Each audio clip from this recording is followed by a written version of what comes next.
ભાગવત પ્રથમ સ્કંદ શ્રેય અને પ્રેય એનો શું અર્થ થાય છે તે બતાવે છે. નેમિષારણ્યમાં ઋષિ બ્રહ્મસત્ર કરે છે અને ત્યાં સૂતજી આવ્યા. બધા એ સૂતજીનું સન્માન કર્યું છે. શૌનક મુનિએ સૂતજીને પ્રશ્ન કર્યો છે, કલ્યાણ કોને કહે છે? શ્રેયનું સ્વરૂપ સમજાવો. વેદોમાં બે શબ્દ આવે છે, શ્રેય અને પ્રેય. જે થોડા જીવોને પ્રિય લાગે છે, થોડા સમય પ્રિય લાગે છે, ફરી તેમાં અરુષિ થાય છે, એનું નામ પ્રેય છે. જે બધાને પ્રિય છે, જે સર્વકાલીન પ્રિય છે, કોઈને પણ જેમાં અરુષિ નથી, તેનું નામ શ્રેય છે. અખંડ જેમાં આનંદ છે, એનું નામ શ્રેય છે. થોડોક સમય મીઠું લાગે, વાલું લાગે અને પછી પાછી એમાં અરુષિ થઈ જાય, એને પ્રેય કહેવાય. આનંદમય પરમાત્મા શ્રી કૃષ્ણ શ્રેય સ્વરૂપ છે. આનંદ બધાને જોઈએ, સર્વકાલીન નિત્ય જોઈએ. આનંદમાં કોઈની અરુષિ નથી થતી. જે બધાને પ્રિય છે તે શ્રેય છે. જે થોડા જીવોને પ્રિય છે, થોડા સમય પ્રિય છે, પછી જેમાં અરુષિ થાય છે, તે પ્રેય છે. ઋષિઓએ પ્રશ્ન કર્યો, શ્રેયનું સ્વરૂપ શું છે? કલ્યાણ કોને કહે છે? આજકાલ તો ઘણા લોકો એવું સમજે છે કે 5-10 લાખ રૂપિયા મળી જાય તો કલ્યાણ થઈ જશે. પૈસા મળવાથી કલ્યાણ થાય છે, પૈસાથી સુખ મળે છે, પૈસાથી દુઃખની સમાપ્તિ થતી નથી. સુખ કદાચ આપણને અનુભૂતિ થાય, મને સુખ મળી ગયું, પણ હકીકત સુખ મળતું નથી. એને દુઃખની સમાપ્તિ પણ થતી નથી. પૈસા આવી જાય તોય દુઃખ તો માણામાં હોય જ તે. શ્રીમાન લોકો સુખ ભોગવે છે, સારું છે, તેમને પૂછો શાંતિ છે? જે ધનાઢ્ય માણસો છે એ સુખ ભોગવે અને તેમ પૂછો શાંતિ છે? તેને શાંતિ નહીં હોય. તમે લાખ કમાતા હોય તમને એમ થાય 1 લાખ 10 કમાવો, પછી 1.5 કમાવો, પછી 2 કમાવો, પછી ઘોડ થતી જાય. એટલે ક્યારે સુખ નથી થતું, શાંતિ નથી મળતી. સુખ ભોગવવાથી દુઃખની સમાપ્તિ ક્યારેય થતી નથી. સુખની પાછળ જ દુઃખ ઊભું છે.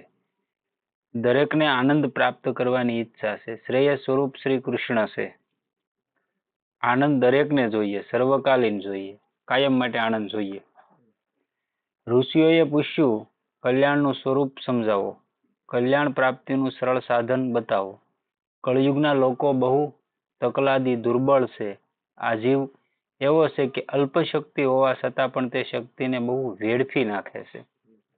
કળયુગમાં માણસની શક્તિ અલ્પ શક્તિ કહેવાય, પણ છતાંય તે જે શક્તિ છે એને બહુ વેડફી નાખે છે. આજના સમયમાં આ બધું હાલી ગયું ને, લિવિંગ રિલેશન, ગર્લફ્રેન્ડ ને બોયફ્રેન્ડ ને આને મૂકીને આને મૂકીને આને, જે આ સમય શરૂ છો એનાથી માણસ તૂટતો જાય, સ્ત્રી અથવા પુરુષ ગમે એમ. સાધન સરળ હોય તો જ કળિયુગનો માનવ ભક્તિ કરી શકે છે. આ કળીકાળમાં સાધન સરળ હોય તો જ ભક્તિ થાય, નહીતર થાય નહીં. સાધન કઠણ હશે તો કોઈ ભક્તિ કરશે નહીં. કળિયુગનો માનવ દુર્બળ છે, મંદ બુદ્ધિનો છે. વ્યાસજીએ આપણા માટે એવું લખ્યું છે, મંદા સુમંદ મતયઃ મંદ ભાગ્યા હ્યુપ્રદિતા. ઘણા લોકો પોતાને બહુ બુદ્ધિમાન સમજે છે, અક્કડ ચાલે છે, અભિમાનમાં ચાલે છે. વ્યાસજીએ લખ્યું છે, કળિયુગના લોકો મંદબુદ્ધિના છે. આ પહેલા વ્યાસજી આજથી 5000 વર્ષ પહેલા લખી નાખેલું છે. કળિયુગમાં આવો માનવ થશે અને આવું બધું થશે. માણસની નહીતર આપણે માની 15, 17, 18 વર્ષની ઉંમર થાય ત્યાં સુધી એના મેરેજ લગ્ન ન થાય ત્યાં સુધી એમાં અખંડ બ્રહ્મચર્ય હોય તો એ બાળક ક્યારેય ભવિષ્યમાં તે દુર્બળ ન થાય. પછી વિચાર શક્તિ એક એની ઉચ્ચ કોટીની થાય. પણ જે એની શક્તિ છે એ વેડફાઈ જાય અને હારા મોળા મિત્રની હારે, સ્ત્રી પુરુષ કોઈ પણ હોય તો એમાં શક્તિ એની નિમ્ન કોટીની થઈ જાય, એની બુદ્ધિ નિમ્ન કોટીની થવા મળે.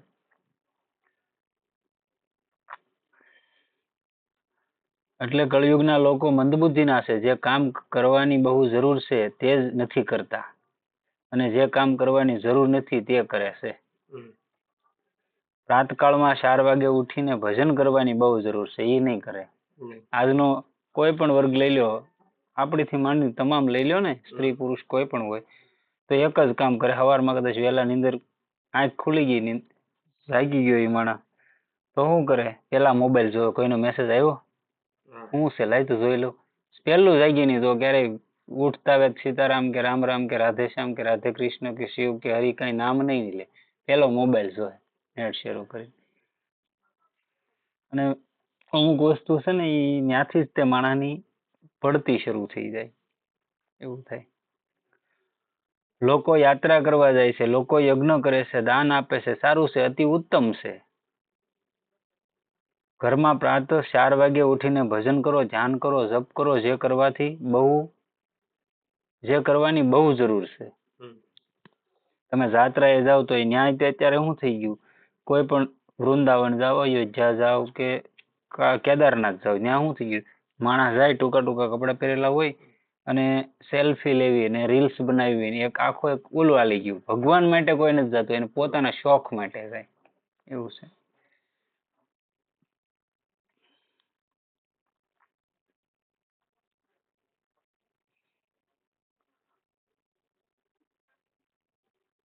ધ્યાન કરો, જપ કરો, જે કરવાની બહુ જરૂર છે. માનવ તે નથી કરતો. ઘણા લોકો એવા હોય છે જેમને પ્રાતઃકાળે જ્યારે ઠંડી હવા લાગે છે ત્યારે તેમને પથારીમાં મજા આવે છે. હવે એ કે હોવાની મજા આવશે, પણ એને એ ન ખબર હોય કે આ મારી નીંદર છે એ મને આવનારા જીવનમાં ઝેર બની જાય, અને બની જ જાય. અત્યારે નહીં તો ઘણા એમ કે ભાઈ ઘણા કાંઈ નથી કરતા, ભજન કાંઈ ધ્યાન સાધન નથી કરતા, અને તોય એને રામના રાજ છે, કાંઈ વાંધો નથી, ધનાઢ્ય માણસો છે, પણ એને ખબર નથી કે માણસ બનવાનો કાંઈ બીજો હતો અને એક સામાન્ય પૈસા વાળો બન્યો. એવું ત્યાં સાબિત થાય. કેમ કે પૂર્વના સંસ્કાર લઈને આવેલો છે ને, એટલે એ સંસ્કાર ત્યારે એને કામ કરતા હોય. એ કાંઈ ન કરે ને અહીંયા જીવે ક્યાં સુધી કર્મ કરે છે, પાપ જ કરે, પણ પૂર્વનું એને આગળ બેલેન્સ છે એ ખૂટે નહીં ક્યાં સુધી તે જવાનું નથી. ખૂટી જાય પછી તેને પાછું અહીંયા કેટલા ફેરા મારવાના એ નક્કી નથી. તો આપણે તો અહીંયા અત્યારે તકલીફ પડે, પણ પછી તકલીફ નથી ને જીવ ક્યારેય. ઈશ્વરમાં ભળી જવાનું વાત છે આ. 4 વાગ્યા પછી જેમને પથારીમાં મજા આવે છે તેમને ઉપર ગયા બાદ સજા પણ બહુ થાય છે. અહીંથી ગયા પછી એને સજાય બહુ થાય છે. માર પડે છે. કળિયુગનો માનવ મંદબુદ્ધિનો છે, જે કરવાની બહુ જરૂર છે તે જ નથી કરતો. વ્યવહારમાં માનવ સાવધાન રહે છે, એવી સાવધાની ભજનમાં હોતી નથી. જે વ્યવહારમાં સાવધાની રાખે એવી જો સાવધાની ભજનમાં રાખતો હોય તો દુઃખનું કારણ આવવાનું જ નથી. ઓલું તો તમારે હડકે ને તડકે ત્યારનો જ વ્યવહાર એટલે આમ ફલાણું એટલી ભક્તિમાં ધ્યાન રાખે તો નો વાંધો. 6 મહિનામાં બેડો પાર થઈ કીધેલું છે મહાપુરુષોએ. આ કળીકાળની અંદર ઘણા એવા મહાપુરુષો થઈ ગયા કીધેલું છે 6 મહિનાની અંદર પરમાત્માની પ્રાપ્તિ થઈ જાય. અને ઘણા બધા એવા ગ્રંથો છે, અને આજના સમયમાં મંત્ર શક્તિ લુપ્ત નથી થઈ ગઈ છે જ તે. ઘણી બધી એવી ગ્રંથો છે, એની મંત્ર શક્તિ છે, પણ માણસ એનો ખરો ઉપયોગ નથી કરતો, અથવા તો ત્યાં સુધી માણસ પહોંચ્યો નથી. એટલે એને એમ થાય કે આ દુનિયામાં કાંઈ નથી અને આપણે કઈ કરવું ન પડે, કોકના ગળા કરી નાખો ને પૈસા બનાવી લો એટલે બધું રેડી. એવું કઈ હકીકત છે નહીં. કેમ કે રામાનંદાચાર્ય ભગવાન ની બધા થઈ ગયા એ કળીકાળમાં આજથી 500 વર્ષ પહેલા જ થઈ ગયા. કબીર ની થઈ ગયા. રામાનંદાચાર્યના શિષ્ય સ્વામી ચેતનદાસ ને ચેતનદાસ નું લખેલું આપણે કાલ વાત કરી હતી પ્રસંગ પારિજાત, અને ઈ અરસામાં કબીર સાહેબ થઈ ગયા. જે કબીરને ઈ અરસામાં 45,000 યવન ફકીરોને દીક્ષા આપી હતી. કેટલાને? 45,000. વિદેશના હો, અહીંના નહીં, બહારના જે અરબ કન્ટ્રી કહેવાય એના 45,000 ફકીરોને દીક્ષા આપી હતી આ પ્રસંગ પારિજાતની. આજ બધા અહીંયા ચમત્કારો આ તે કરે એ પ્રસંગ પારિજાત ગ્રંથ માથે જ કરે. અને આપણે ગ્રંથ અહીંયા બેન કરી નાખેલો છે ભારતમાં. અહીંયા એની માથે લોક મારી દીધેલો છે. નહીં, એ ગ્રંથ અહીંયા ઓછો જો ક્યાંય છે એમ કહેવાય, નથી અહીંયા મળતો. વિદેશોમાં છે. ઝાઝા જે અત્યારે કાંઈ ચમત્કારો કરે નાના મોટા અને દુનિયામાં પહોંચાય એ ઝાઝા, હું એમ કહું 99% આ ગ્રંથ માથે જ ચમત્કાર કરે. એવો ચમત્કારી ગ્રંથ છે. કોઈ પણ રોગની એમાં ઔષધિ છે. પછી ઘણા બધા અસંખ્ય ચમત્કારો છે ગ્રંથના. ખોલો ત્યાં તમને અંદર એમ એક ઉર્જા મળવા મળે. પણ એક એનું કારણ એ છે કે એમાં એક એવી શક્તિ માણેલી છે ગ્રંથના શબ્દોમાં કે અત્યારે હાલ નથી ને, હું તમને સાબિત કરીને બતાવું કે આની આવી શક્તિ છે. આવો ગ્રંથ છે. એટલે આવું બધું છે જ તે વયું નથી ગયું. ઘણા લોકો જ્યારે રૂપિયા ગણે છે ત્યારે એકાગ્રતાથી ગણે છે. રૂપિયા ગણે ત્યારે તેમને કોઈ બોલાવે તો સાંભળતા પણ નથી. આપણે બંડલ ગણતા હોય, આપણે કોઈ બોલે તો આપણું ધ્યાન ન્યા ન હોય, આપણું ધ્યાન નોટમાં જ હોય.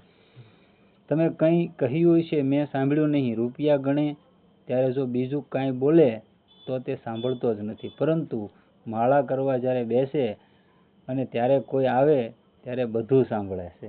જ્યારે પૈસા ગણવામાં જે ધ્યાન હતું, 2 જણાએ હાથ કર્યો એ નહોતો સાંભળ્યો, એવું જ્યારે ધ્યાન માળામાં બેહો ત્યારે લાગી જાય ને ત્યારે માની લેવાનું હું પરમાત્માની તરફ હાલ્યો છું. રૂપિયા ગણવામાં કેવી એકાગ્રતા છે, કેવી સાવધાની છે? એવી સાવધાની ભજનમાં ક્યાં છે? માનવ મંદબુદ્ધિનો છે. વ્યવહારના કામમાં તે સાવધાન રહે છે અને ભગવાનની સેવા પૂજામાં ગાફલાઈ કરે છે. તેથી તેને મંદબુદ્ધિનો કહ્યો છે. જીવન બહુ ટૂંકું છે. થોડા જીવનમાં વિઘ્નો બહુ આવે છે. સાધન સરળ હોય ત્યારે કળિયુગનો માનવ ભક્તિ કરી શકે છે. ઘણા લોકો એવી ઈચ્છા રાખે છે કે ભગવાન ઘરમાં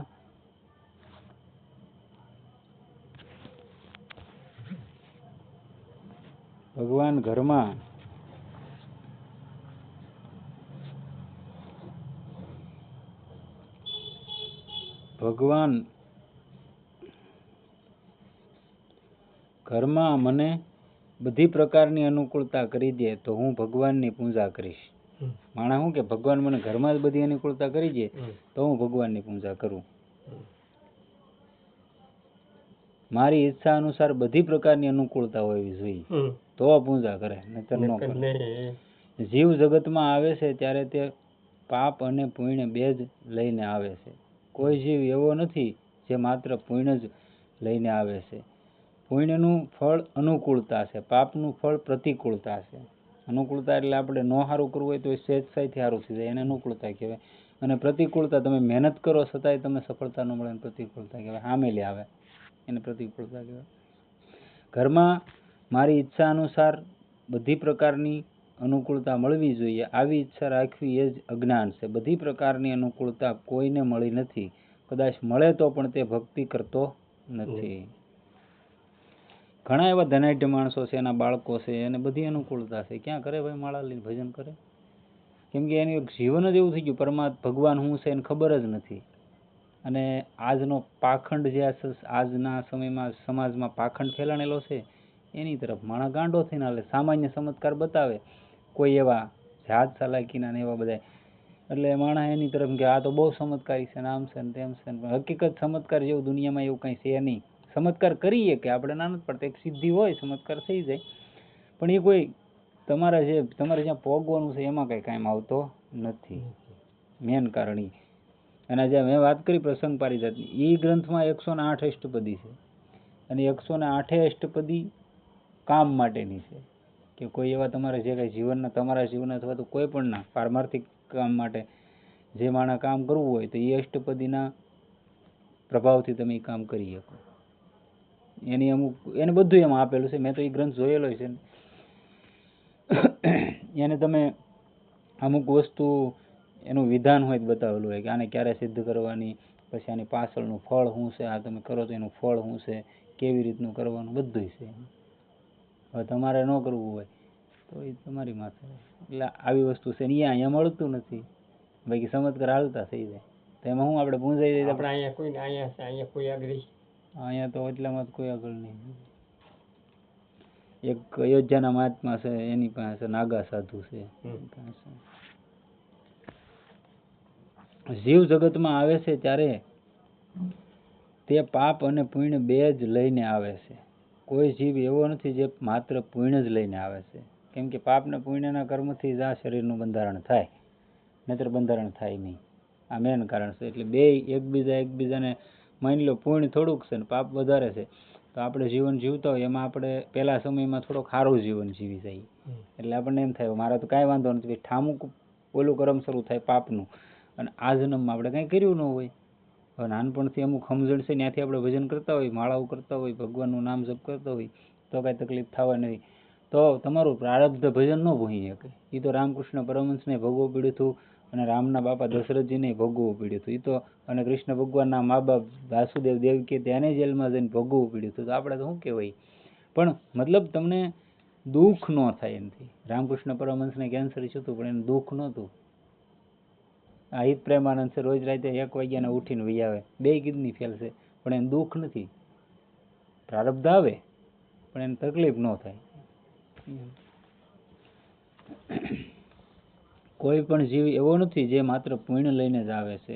પુણ્યનું ફળ અનુકૂળતા છે, પાપનું ફળ પ્રતિકૂળતા છે. ઘરમાં મારી ઈચ્છા અનુસાર બધી પ્રકારની અનુકૂળતા મળવી જોઈએ, આવી ઈચ્છા રાખવી એ જ અજ્ઞાન છે. બધી પ્રકારની અનુકૂળતા કોઈને મળતી નથી. કદાચ મળે તો પણ તે ભક્તિ કરતો નથી. જેને ઘરમાં બધી પ્રકારનું સુખ મળે છે તે ગાફલાઈમાં વયો જાય છે અને સાવધાન રહેતો નથી. એને અભિમાન આવી જાય કે મારે કાંઈ જરૂર નથી, બધું સુખ મળી જાય. સુખી માણસ કોક જ હોય છે. ઘણા એવા હોય જેના જીવનમાં પહેલેથી હોય તો હોય ભજન થોડું ઘણું કંઈક કરતા હોય, ભગવાનને પૂજાપાઠ. નકર ઝાઝા એવું નાસ્તિક જીવન જીવતા. સવારમાં 9-10 વાગે ઉઠવું, પછી ઘણી બધી એવી કુટેવોને લઈને જીવતા હોય. તો એ ધર્મની વિરુદ્ધ જાય તો એ કેટલોક સમય હેરાન જ થવાનું. આ જન્મે નહીં તો આવતા જન્મે હેરાન થવાનું જ. અને અહીંયા કોઈ મને એમ કહેતો હોય કે ભાઈ આ મારું હું આ લઈને વયો જાઉં, તો અહીંયા માંધાતા જેવો ચક્રવર્તી સમ્રાટ થઈ ગયો, એને મૂકીને વહી જવું પડ્યું હતું. તો આપણે કંઈ લઈને આવ્યા નથી, લઈને વહી જવાનું નથી. મતલબ આપણે સહી ક્યાં સુધી મહેનત છે એવું છે. ઘરમાં બધી પ્રકારનું સુખ મળે તો તે ગાફલાઈમાં વયો જાય છે અને સાવધાન રહેતો નથી. તે આરામ બહુ કરે છે, તે બહુ ફરે છે. જીવનમાં થોડી પ્રતિકૂળતા હોવી જોઈએ. માનવ મંદબુદ્ધિનો છે, તેથી આવી અપેક્ષા રાખે છે કે મને સર્વ પ્રકારનું સુખ મળે, અનુકૂળતા મળે. માણસની બુદ્ધિ આવી છે ને એટલે એ આવું માગે પરમાત્મા પાસે, નહીતર ન માગે એમ. એટલે કીધું કે અહીંયા માણસ મંદબુદ્ધિનો છે.